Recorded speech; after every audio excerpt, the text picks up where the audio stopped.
his way out of San Antonio in 2018 after a disagreement over how to handle his quad injury changed the NBA landscape. According to Tom Haberstroh, teams have since shifted their power structure to appear more player-centric. One GM said, quote, Kawhi scared the living hell out of everyone. If it can happen to the Spurs, it can happen to anybody. So, Skip, how do you interpret this? I am so fascinated by that quote. There's much truth to that quote, but the point of it is, it wasn't scaring the hell out of anybody while it was happening his last year in San Antonio, because nobody really got what was going on. It only scared the hell out of the whole league after the league stepped back and it hit everybody what that man, Kawhi Leonard, with some help from his uncle Dennis, had pulled off. Wait a second. He did that to them, to the San Antonio Spurs? Takeaway. Kawhi Leonard has controlled this league in ways even your man LeBron James has not, and I believe cannot control this league. I believe, and by the way, Kawhi Leonard isn't even on social media. He doesn't even have a single account, and he has controlled this league, and I think he still is. No, he's not, but okay. Kawhi Leonard is the Kaiser Sose of the NBA. And if you know the movie The Usual Suspects, do you know it? I do. I don't know if you both know I've it. But, seen, okay. yeah, I've seen it several times. He is Kaiser Leonard. That's who he is. Because he is a mastermind assassin that you do not see coming until it's too late. That's who the Sose character was in The Usual Suspects. Okay. He never announces his intentions because he's not even on social media and he barely does interviews. And he never gloats about his successes, so he doesn't rub it in and make everybody open their eyes to his master plan. In interviews, he works as hard as he can work at saying nothing. Even courtside after the game in Oklahoma City the other night, I can't remember a single thing he said because he just hides behind every cliche imaginable to the point that you finally sit back after watching an interview and you say, that guy's a diabolical genius? That guy is out LeBroning LeBron? Yep, it's that guy, but you don't realize it until it's too late. So in the end, as I look back at San Antonio, what have I always told you? For 3 straight years, he became my favorite player. And then he began to anger me and finally alienated me because I'm like, what is he doing? He quit on the Spurs. He failed to play 73 games 2 seasons ago, his final season in San Antonio, because he was Kaiser Sose and he had a master plan. He and his uncle were willing to force a trade, and they knew what was going to happen. It wasn't going to be to the West because you don't want to have to deal with him in the West, exactly. Right? Yeah. They knew it was going to be to the Eastern Conference, so they knew wherever they went, as long as it was a reasonable team, that they would have a chance to pull something off in the East. Right. And they needed some luck. They needed some Golden State injuries. They needed the luckiest bounce I've ever seen on a game-winning shot.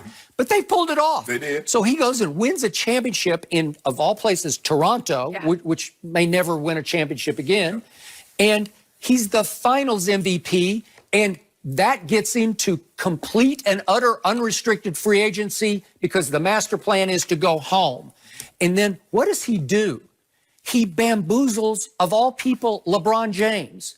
He sets him up, he pulls the wool over his eyes, and then he jerks the rug out from underneath him because LeBron's telling all of his media cohorts that we got him.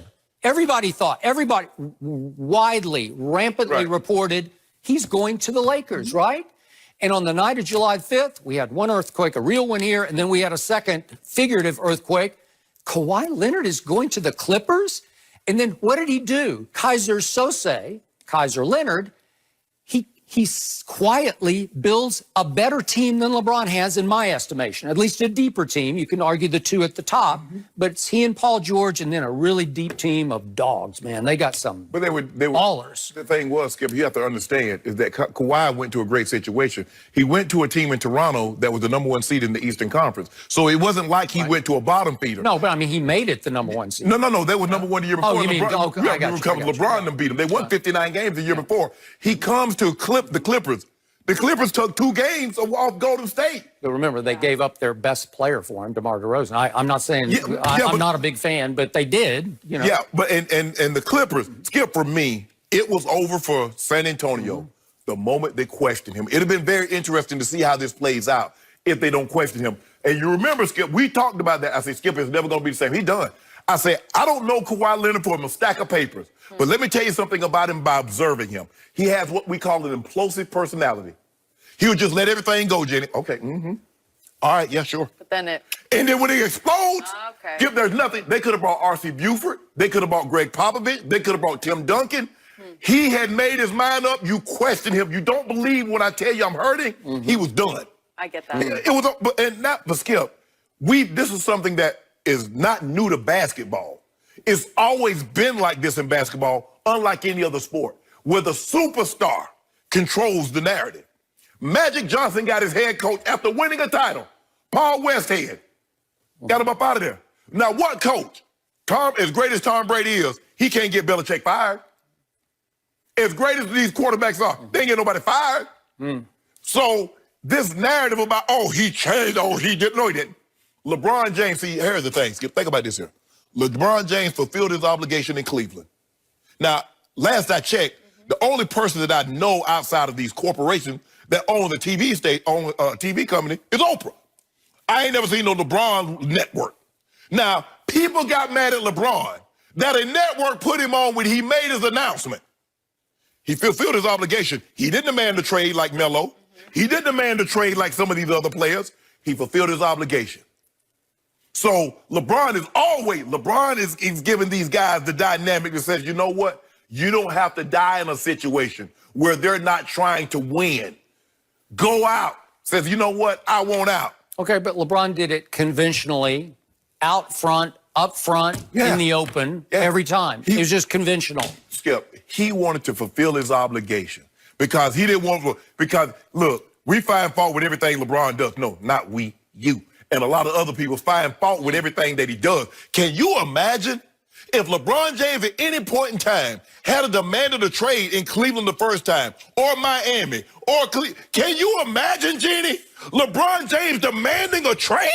It will stop. I can't really. It will stop. Well, he did last year. He did demand a trade. No, he didn't. To go get AD. He demanded it. You know it, and I know it. Whoa. That's not. And it was kind of heavy-handed. It was kind of ham-fisted. Did he like, demand? I'm just going to force it. I'm going to bully the Pelicans into trading him. Did he demand that they go get Paul George? A simple no or a simple yes is all I need. You didn't know about it. No. You didn't see it coming. And I think he knew. So in other words, as long as we don't know about it, it's okay. Huh? LeBron was trying to trade his whole roster for half the year. He was. LeBron's going to trade you. Oh, yeah. Okay. Not fun. But the fact of the matter is, Skip, he was doing the same thing. Okay, we didn't know about it. We know about it now. So how do you feel about it? I told you how I felt. I was furious. I gave up on Kawhi Leonard because he quit with a quote-unquote thigh bruise. So he quit his way out of town, remember, with a whole year left on his deal. Skip, let me ask you a question. This wasn't free agency. He didn't play out his deal. Right. He forced his way out of the deal. Let me ask you a question.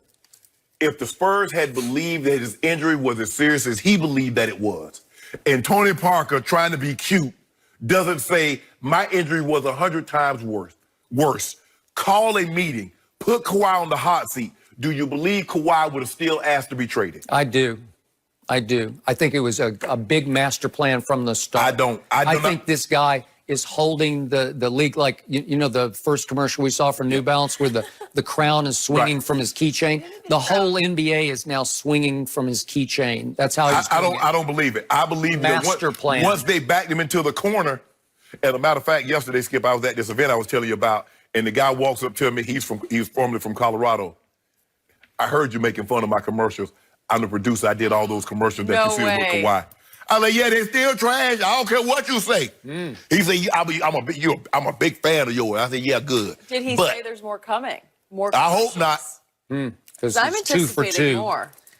And they're aimed directly at your man LeBron. He is openly challenging LeBron James. Hold on. Time out. Wait for a second. This might be the first time in history that someone does a commercial and they aim the commercial at another person. Do you think Apple have commercials aimed at Google, or they're trying to get people? Wait a second, Shannon. Yes. It's not just at another person. It's at the face of the league. I thought you tried to sell a product. Oh, you trying to get that? Oh, you trying to get that other? Hold on. You said he's the what? I thought you said Kawhi was the face of the league. I never said. All right, he never was. He never will be. I've always said LeBron was the face. Always will. And he's the best player in the league. Nope. So let that sink in for a second, Jenny. I'm gonna do a commercial. I'm gonna spend millions of dollars to get the person, the endorsee, and then I'm gonna spend millions of dollars to get it on air. But I'm gonna take a shot at somebody, not try to sell the product. You can do both. You can do both, you know, just a little sneak that in there. No? The end of the day, when you selling product, the bottom line is to do what? Make money or take shots at people. What is it, Jenny? Make some money. Exactly. What's this latest commercial? What's the indication? I don't care. I don't know. You should care, because it's basically saying that he moves and the rest of the league follows. That means I control the league. Who was out here first in the West? Did LeBron go that way and then come over here, or did LeBron come to the West first? Yep, I'm glad you brought that up, because that's why the one he dropped on opening night during the Lakers-Clippers opening night conflict, it said he's exiting at Kawhi Town. in Kawhi Town, which is Los Angeles. So he's basically saying, this is my time and my town now. Actually, it's not. Right? And all I know is that we're talking to the guys yesterday. They said the king. Well, what are they going to say? Well, no. We on camera. No. Yeah. I can understand if we're on camera. They say he's the man. They say, he locked in. They say,